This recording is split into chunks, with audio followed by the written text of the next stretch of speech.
did we do this? Yeah. Well, it's been a few weeks since we filmed, so. It has. And if you watched our live that we just did a minute ago, I'm having a hard time keeping the coffee in my mouth. Yes. And I'm having a hard time getting the words out of my mouth. So hopefully this will be good. It will be great. It will be great. We're so happy to be back and filming. And it's just been so, I want to say interesting, but it's also karmic, I think, that as we have started filming this show and really opening up to all of you and to ourselves, our lives have brought us situations that we've really had to look at and see how it relates back. Yeah. And last night, there was a really, if you guys don't know I'm into energy, I'm into energy. So now you know I'm into energy. The energy last night was pretty intense. And Which is March 4th would be... March 4th, yes. March 4th, yes, because 2021. 2005, no, 2021. And I've gotten tons of messages, tons of texts about it. And what I thought would be super cool is Chalese also had an experience. And if it's okay with you, will you tell us? It's kind of private, but that's what this show's about. Yeah, right. So, well, it actually was a good night. It was a date night, and I'm not going to go into the backstory. Like, all the details don't even matter, but it was a great night. We actually went to Club 90 and we went dancing for the first time ever. And I mean, it was karaoke, their live karaoke. And so it was just a fun night. And we were having a blast together. We've been wanting to go dancing forever. And so finally we got to. It was so fun. Great night, had a lot of fun. And then when we got home, oh boy, something triggered me, and I don't even really know what it was. It was a trigger, and I turned into, I'm going to just go ahead and say it, a total bitch. And was like, I don't even know where this came from, and just went off on Brent, my fiance. Just totally went off on him, and then was like, fine, I'm like, whatever. And I am not usually that person. Like, I've been that person to I think we like can all a couple be that person. people, but usually not right. Like Brent and I don't fight like that. Mm-hmm. And I'm not like that with him. Wow. So, but I do understand a lot of the reason why. Right. I was gonna say, so there are things coming up for you and for me, and if there are things coming up for you because you're watching this, comment, let us know. We'll have you on as well. I don't want to, I just wanted to throw that out there while you're talking about it. Now, do you want to go into the reasons, or do you want to just talk about how things do trigger?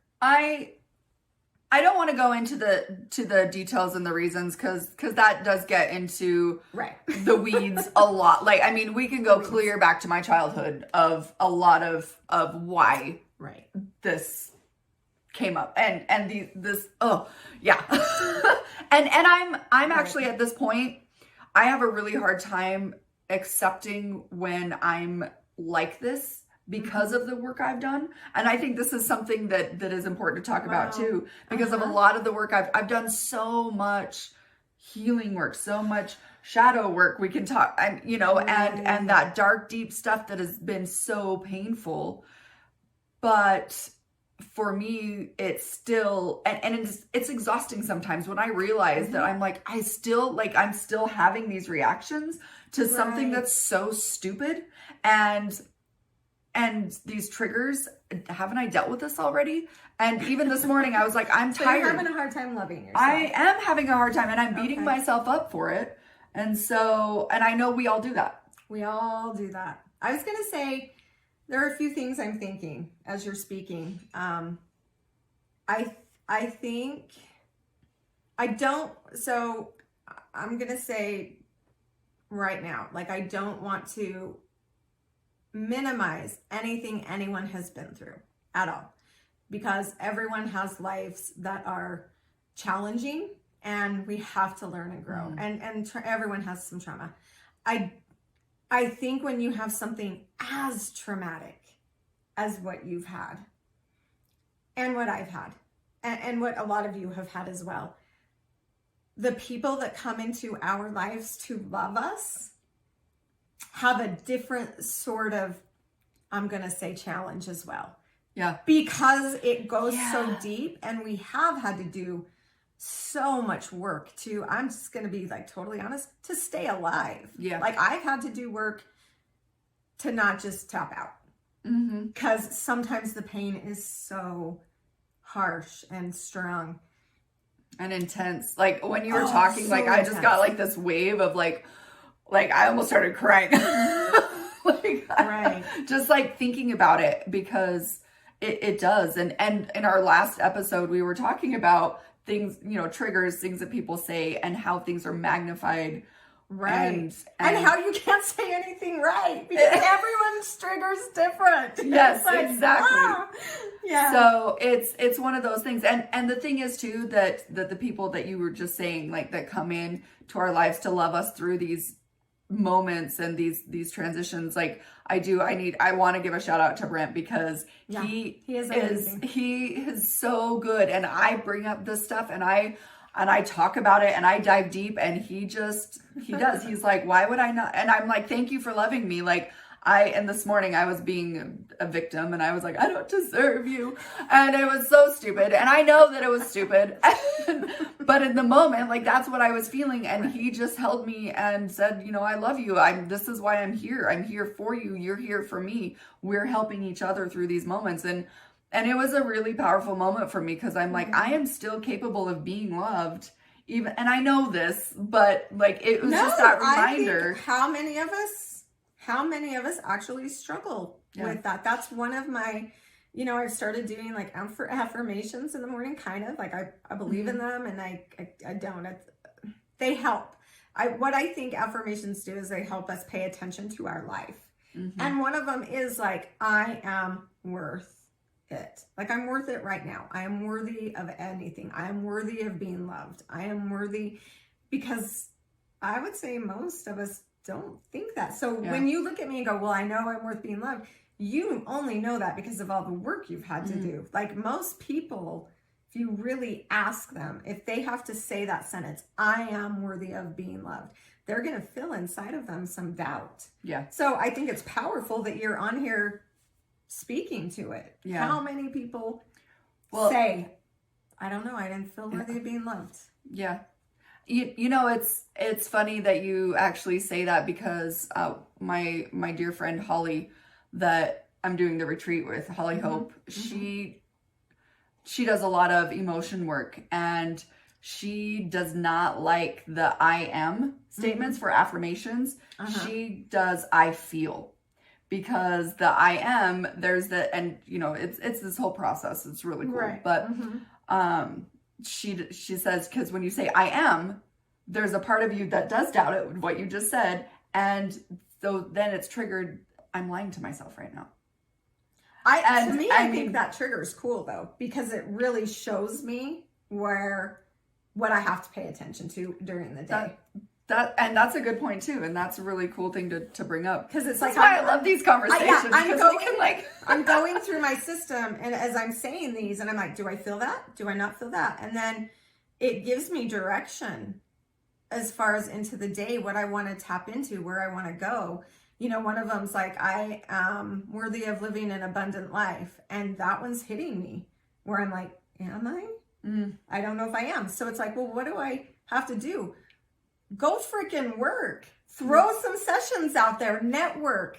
Market. Okay. Then when I start seeing the synchronicities that come back with it, it's amazing. So I'm like, oh, I am.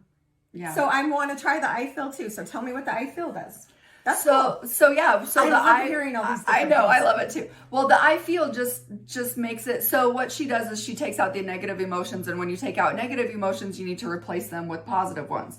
So instead of, because you're like, if you're feeling unworthy, then you replace it with I feel worthy. I feel, and it's the same. I mean, a lot of it is perspective. Yeah, I like that. Feels the same to me. So yeah. So for some people, But is there like a process she takes Yeah. you through? Oh, that's awesome. That's Yeah. so cool. And so it's really cool. So she does a lot of deep emotions work. You haven't met her, which is I have not met crazy her. to me. I know. I'm actually, so it's funny you're saying that. I'm changing up my business. There's stuff like some of the triggering that I had happened to me over the weekend with feeling like my son was in a wreck and not well. It really made me realize I don't feel like I'm giving my clients what they deserve. I feel like we have an hour session and I'm like, all right, see ya, good luck. I feel like, so my clients, I had an awesome client yesterday who was like, I love how you do this. I had a session with you 2 years ago. Everything you said came true. It was so deep. And today you've gone into depth. And I'm thinking, no, we've just hit the surface. Like to me, it's the surface as I'm looking at the energy that they're dealing with. And I just have felt like not satisfied. And it is because I do want to help people, number one, understand the energies that are happening to them. They're real. And some of them are negative and hard to get through. And if I didn't know the energies hitting me right now, I would probably be in a mental institution. Like I'm not kidding, in a mental institution. But I know what's going on. So I know when I feel that pain or that anger or whatever, I know like it's okay. I'm going to go through this. And I have questions that I ask, but anyway, so I'm going to start where I actually see people on a consistent basis. I'm going to lower my prices and work only with people who really want to be guided through what is actually happening to them, and want to do that work. It's our music right now. Wow. I mean, okay. So synchronistic. Yes, do it. Sorry. I got to stop this. Well, you know what? You We'll keep just talking. why don't we take a short break? Okay. And we'll come back Okay. in a minute. Sounds good.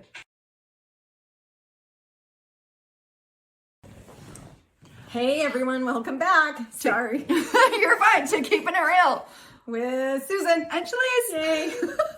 Okay. I still am not comfortable saying my name. So through this, I will get comfortable. If you guys watched our last montage video that I put out, I did. and the last one, or the one where we're like, okay, well, because we were doing, what was it that we were even called? Oh, it was Coffee Talk Tuesday. Gosh, we've With done a lot. Chalese and Susan. And That's she's like, awesome. I still get it. Like, but and that was like 3 years ago. I actually did watch. I was like, wow, I haven't come. Because I actually did a podcast once a week where I had to say my name too.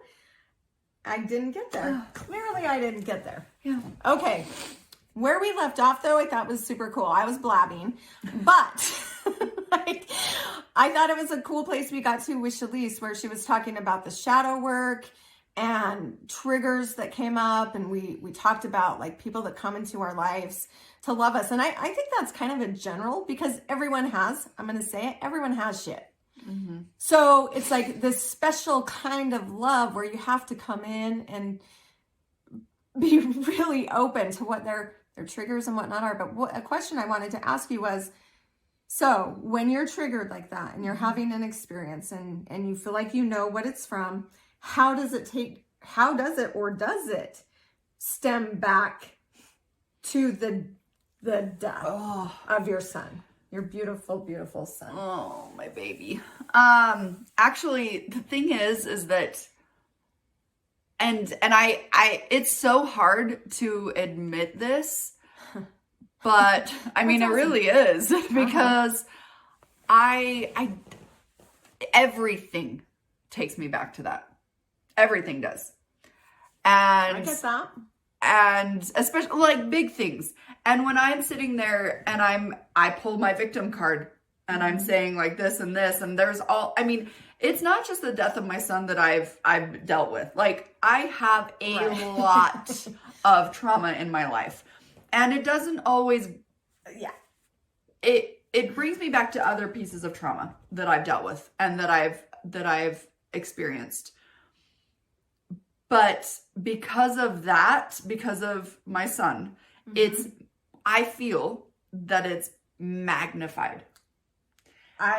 Because I'm like, it wasn't enough that I'm already grieving this. So now I have to also deal with this and this and this and this. And now I have to deal with this particular situation. It really, like, can't. And then I'm also like, but I've dealt with so much. So why is this such a big deal? Right. Like, this stupid thing. Let me ask you, do you feel like it comes in cycles though? Because there are times, and like I say, I watch the energy, right? I watch the energy that's happening with me. Mm-hmm. I deal with it very differently. I have an energy hitting me that is exactly the same as when Rick died. So it's bringing up so much. I would love to look at yours and see, because it's like, some of the experiences I've had, with Kyle's accident and whatnot, I was like, what? Like, at times I've been able to shed this and it's like not a big deal. Instead, I stayed up all night. So tell us what happened. How? Because I actually haven't even heard the story because I've been saving it. I told you, I was like, do we want to go there yet or should we save it? Because I feel like we're getting so what we're doing is we're going with you to this place where it's like, what I've noticed, and I'm always loving and tell people, like, we all have stuff, and the stuff that we have is absolutely humongous, right? But then there are these souls and people that I do readings for. And I hear their story and I'm like, holy shit, you've been shoveled shit. And it's very different. And you're one of those. And oh, good. And I'm going to be like honest for a long time. And I'm always saying like, well, it's okay. Like, everyone has a hard life. Mine hasn't been. No, like, bullshit. I've been handed so much as well. Like, when I really tell people my story and what's happened oh my gosh. to me, like, just think about, it's like, there are people that have been more. I know someone who lost not only their husband, but their son in 2 freak accidents. And I'm like, I don't want to say you win, but like, you win. You and I, we talk about, there are clubs. We've talked about this. Yes. Like, that's a club I don't want to be in. No. And when I hear people talk about their, the people that have passed away that are 80, sorry, love you all, 70, 80. And then they're like, I know how you 93. Feel. I'm like, sorry, you're not in my club. My club is where my 35-year-old husband dies. I just lost my son a few years before that. I actually ran over my other son and almost killed him. I've had a twin. I'm not laughing at you. I'm not. And my childhood just blew up in my face the past 3 years. It's like, yeah, you're not my club. I love that you want to like bond with me, but you're not in my club. Well, and that's the other thing too. And well, it sounds so bad though. I love you all, like, regardless of what club you're in. Right. Well, but the thing is too is, and this is one of the things that I've held on to, is that everybody's experience for them is different. And we're dealt the cards we're dealt. I don't know if it was like I signed a contract to be like, I'm a superstar. I mean, I was born with 1 extra vertebrae, so I do consider myself an X-Men because I'm a mutant. I think we do. No, I mean, great point. You're like looking at it like I signed a contract, and I'm like, I signed a contract, and I had to be demented. Oh, right? What drugs was I doing then? Before I came to Earth. I'm like, what were you thinking? That you were like some badass? You're not. You are. I don't feel like it. But the thing is though, like what you were saying I totally get, because I see people and I'm like, I'm really grateful that all I've had to deal with is my life, because there's some people's lives that I look at that I'm like, wow. Yeah. Yeah. Very few people have that in my, and you've got to feel like that too. Oh. Like, there are very few people I meet that I'm like, you win. Oh yeah. So I do want to say something.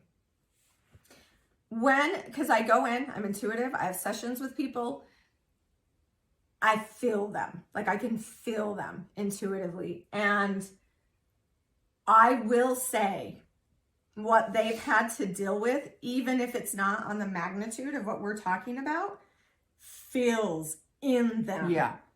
To that magnitude. And so I am not trying to downplay anyone or what they feel or what they've been through, because when I feel them, it's like, it feels the same. Even though I'm looking at it going like, God, I wish I had that contract. Right. Well, and we've talked about that before too, but I mean, it isn't any less. And that's not what we're saying. No. That's not what we're saying at all. Not at all. And not one because I remember when I was at work and we were getting laid off, and this girl, one of our employees, she was 25 years old at the time. That's how old you were when you lost your son. Bingo. Because I know. Yeah. Because I was like, she's like, this is the worst thing that's ever happened to me. And I was like, oh, I wish I had your life. Oh, I got it. Okay, I'm going to tell you an experience I had. I hope you guys are liking this, because we're like, so we had a funeral for my son, Noah, who passed away. You know, he was a twin. Okay, wait, we don't know the story. We haven't talked about this on this podcast. We talked about it on another show. We'll talk about it later. So I had a twin pregnancy and made it through, the majority of the pregnancy. And then Noah, his name's Noah, he passed away in utero, and I had to hold them both in to save Kyle. It's always Kyle. I love you, Kyle.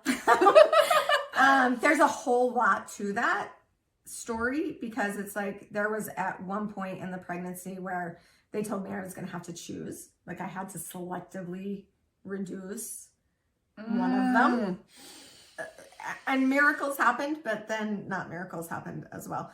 So, Kyle was in the ICU. I had given birth, and there's so much to that. Like, how do you deal with that? How do you love one and be so excited for all the things they're doing and progressing, and then mourning because you're like watching them and being like, oh my gosh. And we do know that there are many people out there that have dealt with this. Yes, absolutely. And so this is another thing, like, we're, again, like, this is why we talk about all forms of loss. Yeah. Right? Because, and again, you're not in just one club. Miscarriage, stillborn. So Noah was stillborn. Kyle came early, and Kyle was in the ICU. And we're getting ready for Noah's funeral. And I had to run to, where was that? I think it was Kmart or something, to get batteries so that I could film or take pictures, right? And the cashier... This was before phones. Yes. It was such a moment. The cashier was who I checked out with. So here I am buying batteries for my son's funeral. Is telling me what a horrible day it was. And I can't remember why. Because I was just like, okay. It was so, it was just like her tire popped, which would be like it would absolutely be a rough day. But I'm sitting there buying the batteries thinking, can I have your life? Like, your tire popped. I'm going to my son's funeral. And it was just a moment that has taught me so much. Because what it's taught me is, you don't know. what's going on in someone else's life. And not like she said anything wrong at all, because I can't remember exactly what it was. Yeah, it's just chit chat conversation. Like, well, no, she was like in a horrible mood and like, God, this is so bad. And I've had such a bad, like, and I was just like, and I didn't say, well, I'm headed to my son's funeral. Like, I just sat there kind of like a deer in headlights. But it made me realize, like, whenever you're talking to anyone, you don't know what's going on behind that shield. And to try to be loving and kind. And I'm not saying she wasn't, right? We all do that. But it just really made me realize no one really actually knows what's going on behind my walls. Mm-hmm. No one knows. And that means I don't know theirs. Right. So don't talk about them. Don't gossip. Don't judge. Don't, and that has been a lesson for me. I would say I was probably kind of a gossip, probably kind of like a judgmental person. And now I just picture people when I want to go there. I picture them in their house, and I picture that house as like a wall, mm-hmm. like and like opening the door and being like, well, what's going on behind there? Because I know what goes on in my house. Yeah, well, and that we don't tell people. And that's another thing that like brings us to like empathy and being compassionate to other people, and you don't ever know what's happening, and what's big for us is not going to be big for somebody else, and vice versa. Like, right. I mean, like that brings me to your partner though, right? So you're having triggers and he's having triggers. Yeah. And what's big for you, something else. I mean, I know him. I love him. He's so awesome. And he has some triggers in his life. Oh, yeah. So, and that's, I don't know a ton, but I know he has triggers, right? So his are different than yours. And it's like, how do we relate and love other people and continue on and just, and I think the biggest thing is that, so actually, I want to say this too. Like when I was going through my divorce, actually before it even happened, when I was thinking like, I don't know if this relationship is going to work. Right. I don't know, because my ex-husband was there when my son passed away. He was like his dad when his dad wasn't around.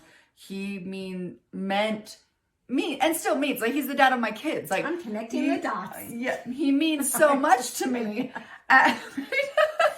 And I was like, how am I ever going to find somebody that can relate to my story and understands that I'm an angel mom? So there's going to be moments when I'm pissed off at my kids, or I'm pissed off at my partner, and it's actually from something long ago that has nothing to do with the current situation. Right. But I am losing my mind. So how am I ever going to have somebody to be able to talk to and say, this was a Caleb trigger. This was my, like, and this really have them and really get it. Or want to. Right. And I was like, I'm never going to find this. So I held on to a toxic relationship for years. And there were many things that he does that my ex still does. Like, we're friends. We're still co-parent. Like, there's nothing I'm not going to, I'm not. And we are like, we are better friends than we were partners for sure. Right. But one of the things that. Yeah, he's very supportive. Like when I watch, holy crap. 100%. Wow, to this day. So shout out to him too. Yeah. And he's even supportive of my new relationship, which is awesome. Anyway, but I never thought that I could find anyone. And I dated a guy that actually started me thinking, oh wait, I can find somebody that kind of gets it. Mm. And now with Brent, we have, so last weekend he moved into my house. And we're redecorating. I thought he was already. Well, he's practically living, but he like got rid of his apartment and now fully like it was a transition, because it was like, okay, we're living together practically already. I love you, Brent, but now you're stuck. Right. I get claustrophobic. I start like doing like. Mm-hmm. Do you know what he did though? we're putting up pictures of our kids. So his daughter and Danny and DJ. And so all three of them. But he made, for Christmas, he made my bug books into like this really cool shadow box picture. He hangs it up and then he's like, this is going to be our Caleb corner, our Caleb wall. And he wanted me to print a picture of me and Caleb. Because I have me and all the other kids, like, and him and all the other kids, like, we have those pictures. But he wanted me to make sure that I had a picture of Caleb and myself, and then of Caleb, and our little bug figurines that we do, and it's our bug wall. And that's so awesome. I'm gonna put a picture up right now of this That's because awesome. and I was like, and he suggested this, not me. He's like, no, he's one of our kids too. And he says our kids way better than me. Like I'm like, he's had stepkids before. Okay, this is my first time. Yep, that's a reference. And so like, but he did this, and I was like, oh my gosh, he gets it. Yeah, and that's really special. And it is super, super special. And just like having you have somebody understand that you have a partner that, I mean, Rick is always going to be in your life. He's always here. Exactly. You need somebody that's going to get that. Right. Get that and celebrate it and honor it. Yeah. And I've seen couples that's worked. I just watched a couple get married and they celebrated her spouse that passed away. Oh, that's cool. In their marriage ceremony. Wow. Yeah. It was huge. And I love that cool. because it's so important. I don't know that I'm quite there where I would need or want that, because I would want... And everybody's different, right? Yeah, everybody's different. And that's so cool. I think I'm kind of to a point where I want a new relationship that's about him and I. That's right. That's cool too. Yeah. So I just want to say we've got to wrap it up. We're going on. But I want to say, like, please reach out to us. If you find yourself triggered, like in a way, and you can take it back to a trauma or grief or whatever, please reach out to us. Please comment. And we would love to have you on here because, you know, when we talk about stuff, we get deep, we get real, we do it all. It's awesome. But it's also like really cool to have other people come on and validate what we're saying. Some of the stuff we're saying scares me. Me too. It scares me to like think this is public. I just said and it's public. So if you can be brave and courageous and help support us and come on and speak your realness as well, we would love it. Yes.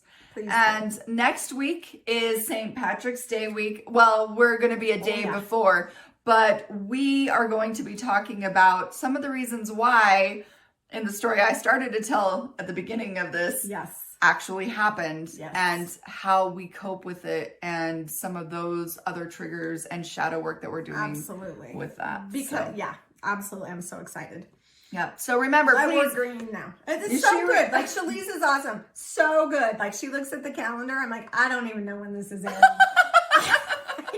You're amazing. I love being your partner. I love being your partner too. This is amazing. I am having so much fun doing this, and actually this is fun for me. This deep healing work, it is fun for me as much as I get exhausted from it, and sometimes I don't want to do it. And come see us. She does energy work. I do energy work 2 different ways. Yep. Come see us. We want to help you. We yes, love you all. And we're also working together to do that too and heal people. So. We're gonna put on my website. I don't know about yours yet. I'm going to get it on there. We're gonna add a session for both of us. Yes. And we'll give you the details later. Yes. Yes, we don't know them. Okay. Love you. Love you guys. Tune in next week. Remember to subscribe, comment, like, share, all that. The more people we can help, the more people, the better this world is going to be. So. And I would just love to have the more people to come on and really share their story that will do that. Because it's not only death. There's so much. I would love it. Okay. All right. Okay. Bye, guys. See you next week.